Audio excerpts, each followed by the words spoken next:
Monsieur le Haut-Commissaire, Monsieur le Sénateur, Monsieur le Président du Gouvernement, Monsieur le Président de l'Assemblée de la Province Nord, Madame la Vice-Présidente et Messieurs les Vice-Présidents des Assemblées de Province, Monsieur le maire de Koné, Madame la membre du gouvernement en charge de l'enseignement, également présidente de la Maison de l'étudiant, Mesdames et Messieurs les membres du Congrès, Mesdames et Messieurs les membres des Assemblées de province, Messieurs les présidents et membres des conseils d'aires coutumières,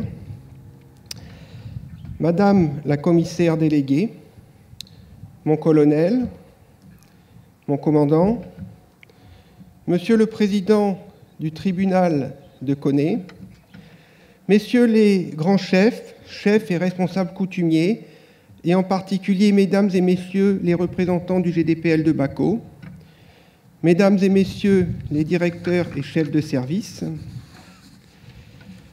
Mesdames et Messieurs les représentants des établissements de recherche membres du CRESICA,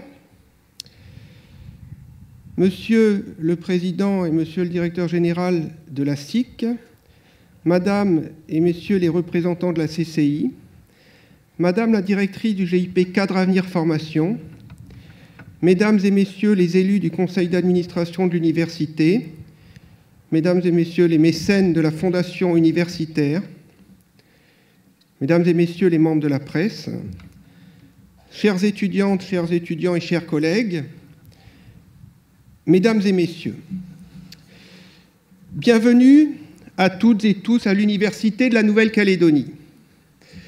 L'université a récemment fêté ses 30 ans.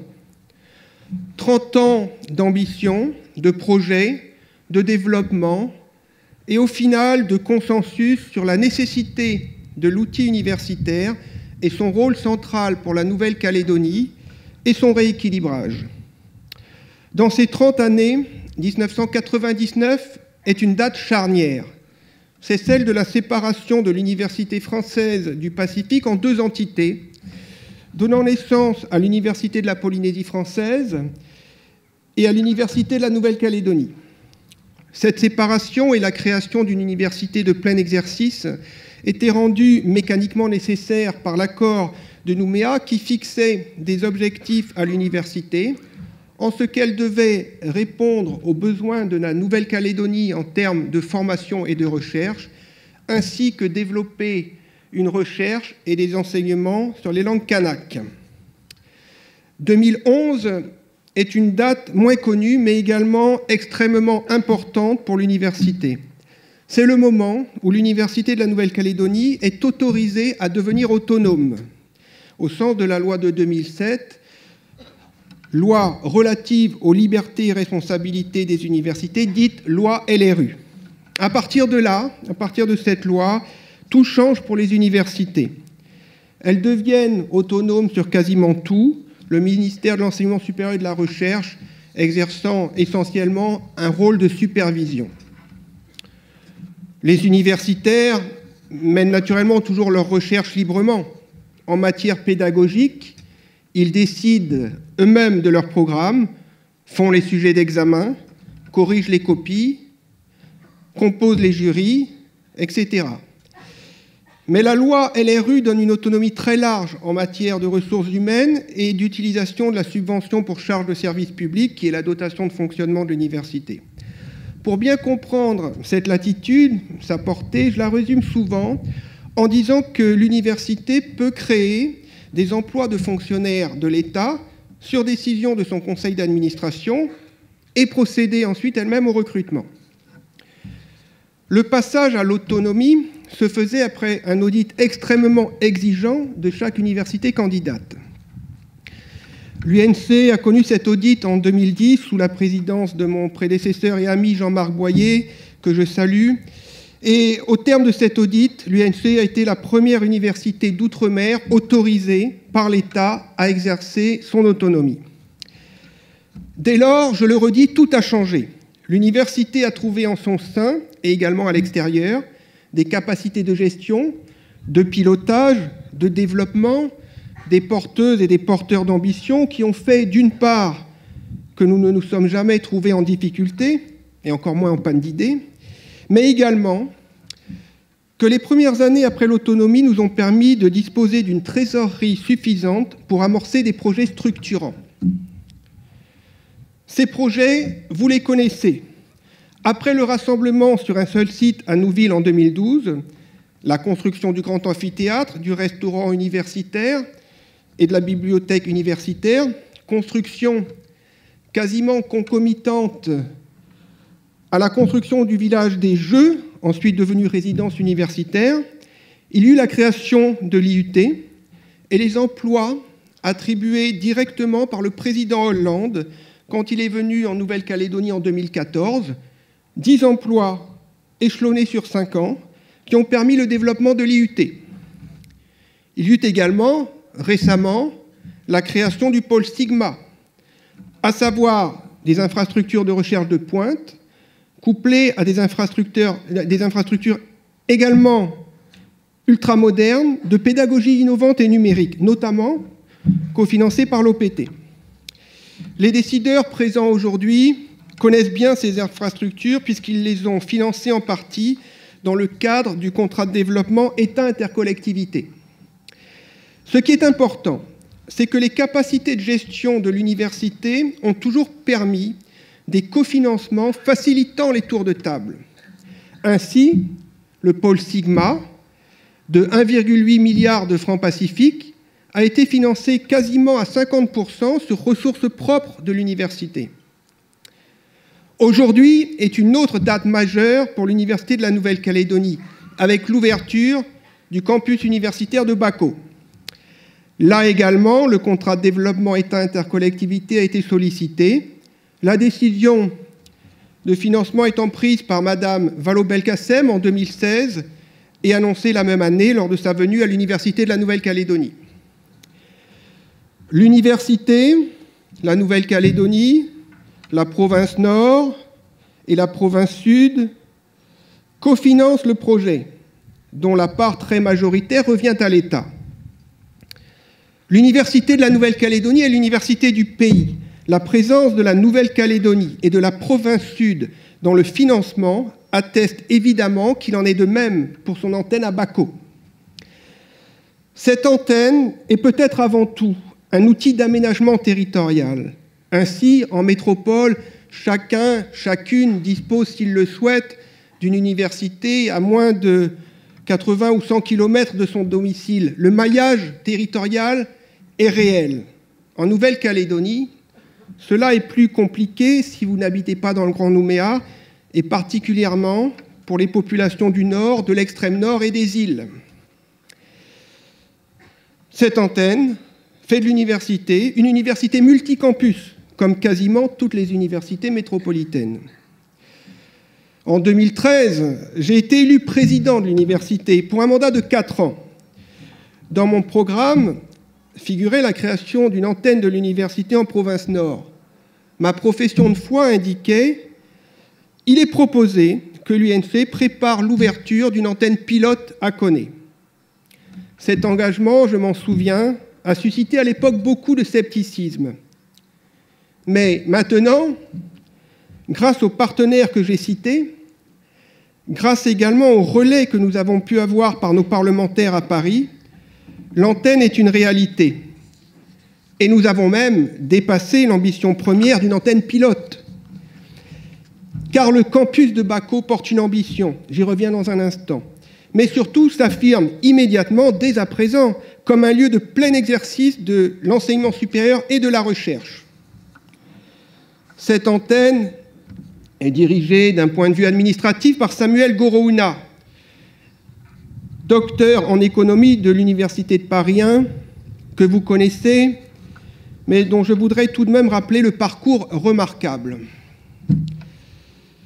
Avant de revenir au pays et travailler pour la Sophie Nord, Samuel a fait 1 an de post-doctorat dans une université américaine. Il en a profité pour devenir trilingue. Et il a également travaillé 6 mois à l'ONU à New York.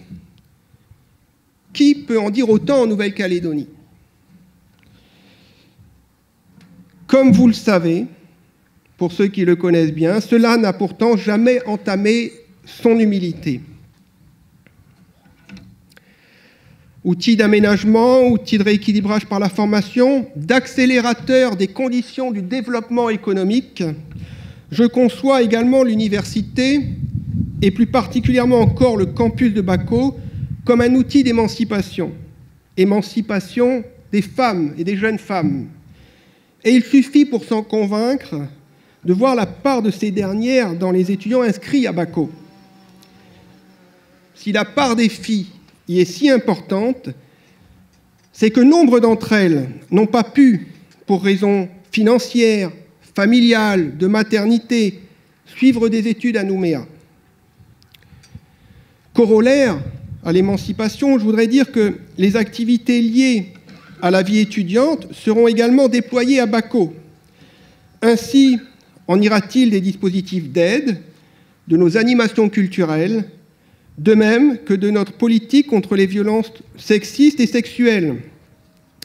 Et soyez bien certaine, Madame la membre du gouvernement, chère Isabelle, que particulièrement sur cette thématique, l'université se trouvera toujours à vos côtés. À ces étudiantes et ces étudiants courageuses et courageux, je voudrais témoigner ma fierté. Oui, je voudrais dire ma fierté. Car je sais, bien entendu, ce que l'université à Baco représente pour vous comme opportunité. Mais je sais aussi la difficulté des études, et plus encore, pour beaucoup, de la reprise d'études. Je sais les contraintes personnelles, familiales, collectives, et je sais l'exigence des enseignements. Je sais votre découragement fréquent, votre rage parfois pour certaines ou certains. Mais je sais ce découragement quasiment toujours surmonté grâce à vos efforts et avec l'aide de vos enseignants dont le dévouement est exceptionnel et au premier rang desquels Samuel et Laïsa, sans oublier l'investissement sans faille de Gladys. Chères étudiantes et étudiants, je sais votre motivation, votre volonté de réussite, d'insertion, voire d'émancipation. Je sais aussi les contraintes financières, parfois extrêmes, que beaucoup d'entre vous connaissent. Les contraintes de logement, les contraintes de transport, qui tout au final se surajoutent. Je vous redirai tout cela et davantage quand, d'ici peu, nous procéderons à la cérémonie des premières diplomations. Vous deviendrez alors des ambassadeurs et des ambassadrices de l'université. Votre rôle sera de faire comprendre à d'autres que tout cela est possible, puisque vous l'avez fait. Je reviens rapidement sur les contraintes financières que j'ai évoquées. Certains étudiants, et surtout certaines étudiantes, se trouvent dans des situations extrêmement difficiles. Pas uniquement, bien sûr, à Baco, mais certains cas ici sont extrêmement marquants. Or, nous ne disposons pas encore de la totalité des outils disponibles pour venir en soutien à ces étudiantes et étudiants. Il existe au niveau national des aides spécifiques, mais malheureusement, ramenée au nombre d'étudiants, la Nouvelle-Calédonie est pour cela 4 fois moins dotée que l'ensemble métropole plus DOM. Cette situation, orthogonale à la loi sur l'égalité réelle des Outre-mer, est appréhendée par nos représentants. Le député Gomez s'en est entretenu avec la ministre Vidal. Madame Chamorro va aussi prochainement intervenir auprès du CNUS pour l'équité à laquelle nos étudiants ont droit. Monsieur le vice-recteur suit également la situation et nous avons avec monsieur le haut-commissaire une écoute extrêmement attentive. Sur ce sujet, mais également sur d'autres sujets universitaires, il est crucial que les interventions des décideurs calédoniens s'additionnent dans une optique transpartisane. Aucune volonté, ici, de ma part, de jouer au donneur de leçons, je comprends trop bien les contraintes des uns et des autres, mais j'ai pu observer que d'autres territoires ultramarins obtiennent beaucoup auprès de Paris, notamment pour l'enseignement supérieur et la recherche, en conjuguant leurs forces. Mais ne nous lamentons pas, surtout pas. L'UNC a toujours eu ou su trouver les moyens et les capacités de son développement. L'université va poursuivre ce développement en termes de recherche, de pédagogie innovante et en matière infrastructurelle. Dans le cadre des contrats de développement dits un peu trivialement du 9,4 milliards, nous avons ainsi sollicité le cofinancement de nouvelles infrastructures avec un Nouville, un Vectopole avec l'Institut Pasteur et son activité d'entomologie, une base avancée de recherche à l'IFU, à proximité du centre Naroussia de Nadjo, et une extension ici même de notre antenne sur le campus pour les activités de recherche. La dite extension sera mise à disposition du CRESICA, le consortium de recherche, d'enseignement supérieur et d'innovation de la Nouvelle-Calédonie, une autre des réalisations dans lesquelles l'université est fortement impliquée. Et s'il n'y avait que ça, je vous ai parlé de l'autonomie des universités. Elle ne s'est pas traduite, au contraire, par un accroissement des budgets des universités, mais par une rationalisation, c'est une bonne chose, et une compétition surtout pour financer les actions dans le cadre d'appels à projets nationaux et internationaux. Les investissements d'avenir, financés par le grand emprunt levé sous François Hollande, ont donné des financements pour cela, toujours pour nous sur appel à projets.